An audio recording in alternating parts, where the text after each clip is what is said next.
Loud electronic dance music. Young people dancing at the Nova Music Festival near Gaza. Sunrise over southern Israel. Armed militants crossing the border. Panic and confusion. News headlines around the world. October 7, 2023. What happened on that day? Let's dig into the underlying causes to find.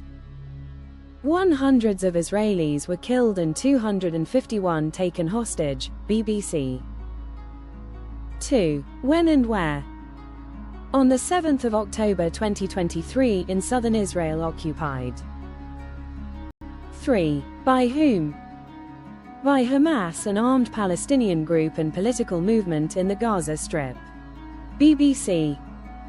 In October 2025, the first phase of a ceasefire deal brokered by US President Donald Trump, remaining 20 living Israeli hostages released and nearly 2,000 Palestinian prisoners and detainees freed from Israeli jails. Question: how were 2,000 Palestinians imprisoned by Israel and why? Through mass arrests during military raids and the administrative detention, individuals were held for offenses ranging from security violations to political activism. Narrator comment: no wonder. So many negative feelings at both sides, that led to tit for tat. Question: who lives in Gaza? Palestinians or Israelis? Answer: the 1947 United Nations partition plan designated Gaza to be part of a proposed Arab state. Wikipedia. Following the 1948 Arab-Israeli War, the Gaza Strip came under Egyptian military control, with Palestinian refugees then. Following the 1967 Six-Day War, Israel took military and administrative control of Gaza. 2005 present, Israel withdrew all military forces and settlers from the Gaza Strip. 4. Could the escalation from there been avoided? Global protests. Let's go back to hostages were taken by Hamas. Question: why hostages?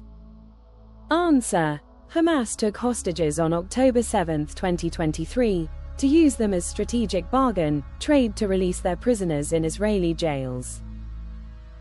Additionally, the militant group took captives to use as human shields against Israeli military counterattacks and to possibly shatter Israel's sense of complacency, inflict massive trauma, and weaponize Israeli society to force their government into negotiations.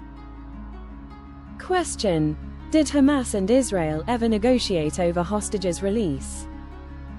Answer: yes, facilitated by international mediators, primarily the United States, Qatar, and Egypt. Initial 2023 deal resulting in release of 105 Israeli hostages for 150 Palestinians. 2025 ceasefire.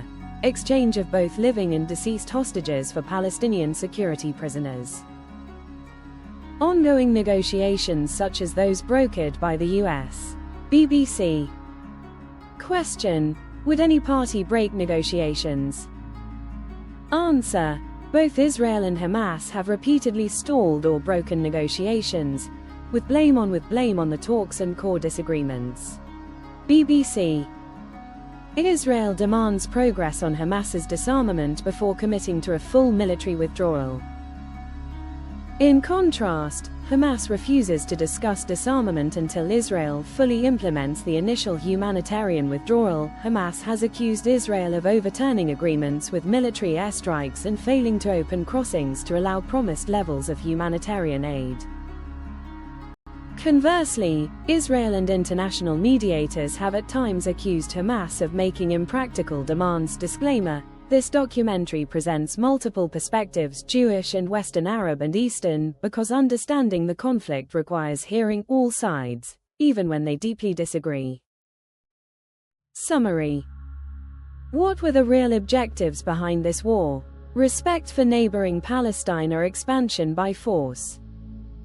Or had deeper regional struggles, occupation, blockade, and decades of Palestinian suffering already made a larger conflict inevitable? Some critics of Hamas and Hezbollah argued, The attack knowingly invited devastating retaliation. Many analysts believe both sides were driven by deeper long-term objectives. Critics, including human rights organizations, UN officials, and many global South countries, accused Israel of using disproportionate force. Gaza's civilian death toll and destruction of civilian infrastructures by Israel called for action against genocide. Palestinians had been denied statehood for decades. Gaza had lived under blockade, and Israeli settlement expansion in the West Bank increased anger. Most importantly, no matter what era, diplomacy had repeatedly failed.